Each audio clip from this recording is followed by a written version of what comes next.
Indian and Chinese troops clash, while China builds secret villages in disputed territory.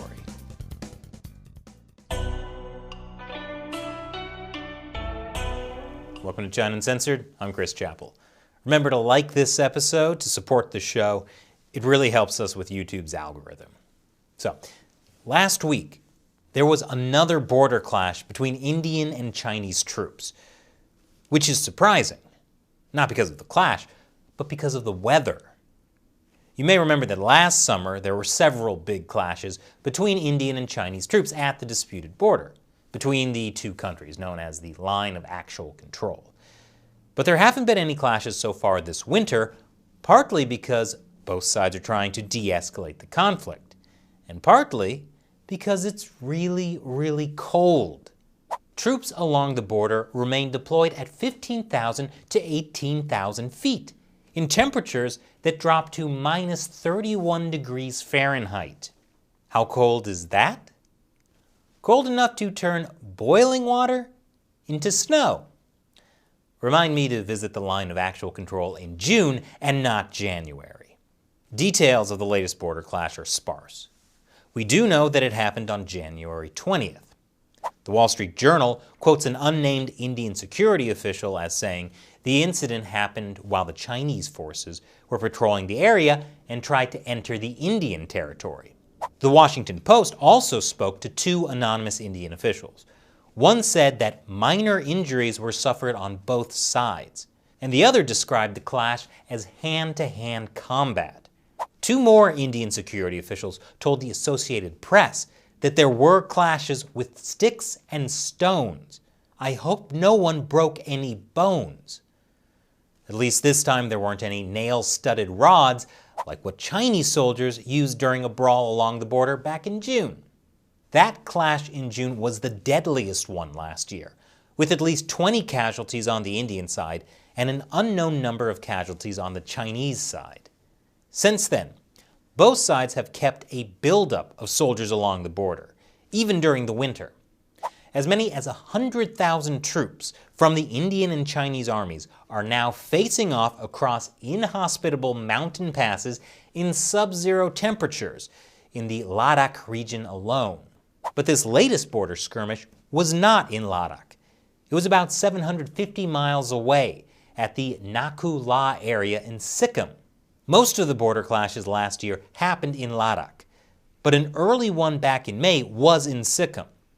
One reason for that might be that in Sikkim, Indian troops outnumber Chinese troops. But so far, both India and China are trying to downplay this latest incident. The Indian Army called it a minor face-off and said the situation was resolved by local commanders as per established protocols. Meanwhile, the editor-in-chief of my favorite Chinese state-run media, Global Times, called the reports of a border clash fake news. That, of course, means that it's definitely not fake news. One reason both sides may be trying to minimize the incident is that just days after it happened, India and China army commanders held another round of talks on the border dispute, which both sides said was positive. The two sides agreed to push for an early disengagement of the frontline troops. But just because both sides say they're going to push for disengaging troops, doesn't mean they're actually going to disengage any troops. I'll tell you why after this short break. Welcome back. Both China and India say they want to disengage frontline troops. But will they actually do it? This has happened before. After the clashes back in May and June, both India and China agreed to disengage their troops from the region. But India then accused China of not actually disengaging, which is part of what led to another border clash in August. And the Chinese Communist Party has promised to disengage from disputed territory before, and then just ignored that promise. It happened back in 2012, when the Philippines and China had a standoff over the Scarborough Shoal in the South China Sea. The Philippine forces left as part of an American-mediated deal in which both sides were to pull back while the dispute was negotiated. Chinese forces remained, however, and gained control. Yet another reminder that you can't trust the Chinese Communist Party. But somehow people keep forgetting. Do I need to put it on a t-shirt or something? Anyway, the Scarborough Shoal situation is not the only way in which the China-India border dispute is similar to China's slow takeover of the South China Sea. We've talked before about the Chinese regime's salami slicing strategy, where they take over a little bit of territory at a time until they control the whole area. That's something they've used in the South China Sea and on the Indian border. And salami slicing works. China may now control as much as 400 square miles of territory that India considers its own. But once you're done slicing the salami, you've got to occupy the salami. Which is why the Chinese Communist Party is now building secret villages in the disputed territory of Arunachal Pradesh. 2 Indian government officials in Arunachal said the Chinese regime had recently built villages in disputed areas along the border, in places that used to have just a few remote military posts. This satellite image shows one of the villages, which was built at some point between August 2019 and November 2020. Arunachal Pradesh is yet another region of the disputed border, far away from Ladakh and Sikkim. When you look at this map, it becomes clear how challenging this is for India. The border with China stretches for over 2,000 miles. A lot of that covers sparsely populated mountainous regions. It's a huge challenge to keep an eye on the entire border to make sure that the Chinese Communist Party isn't slicing any of your salami. The area where the villages were built has been effectively controlled by China since 1959. But according to local Arunachal officials, there's a whole lot of new salami slicing going on. China has engaged in a flurry of construction projects along the border and rendered areas that used to be accessible to people on the Indian side now inaccessible. The same thing is happening almost 2,000 miles away, at the other end of the border in Ladakh. According to Ladakh leaders, China has stepped up construction projects along the frontier with India. The result is that China can move troops and civilians to the borderlands much faster than India. India has tried to counter that with more construction of their own. But in some cases, Chinese troops and civilians are using the Indian roads to trespass on Indian territory as well. Still, the Chinese Communist Party has been building roads or even military outposts in the disputed region for decades. But building civilian villages is a new escalation.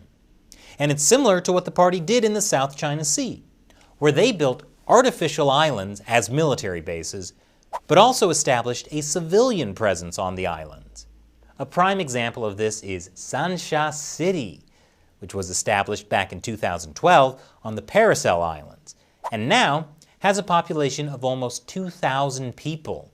Having a large civilian population on that island means there's almost no way for any other country that also claims the Paracel Islands to take them back. China has occupied the salami, and it looks like they're trying the same tactic on the Indian border. The villages that we know about so far are being built in areas that the Chinese Communist Party has controlled for decades. But it wouldn't be surprising if the party started doing the same thing in more recently taken territory. That way, it becomes harder for India to push back. So how does the party explain the villages they've built in Arunachal Pradesh? That's easy. It's just part of China's poverty alleviation scheme. A source close to the Chinese military told the South China Morning Post that the village was a good opportunity to build houses for local Tibetans using poverty relief money. Can you really blame the Chinese Communist Party for lifting people out of poverty? Of course, the poverty alleviation scheme in Tibet is also about resettling nomadic herders and forcing them off their lands. But that's a topic for a different China Uncensored episode. And now, it's time for me to answer a question from a member of the China Uncensored 50 Cent Army. They're viewers like you who contribute as little as $1 per episode on the crowdfunding website Patreon. That's patreon.com/China Uncensored. Jesper asks, great show, But how can I buy the socialism monopoly? Ah, yes.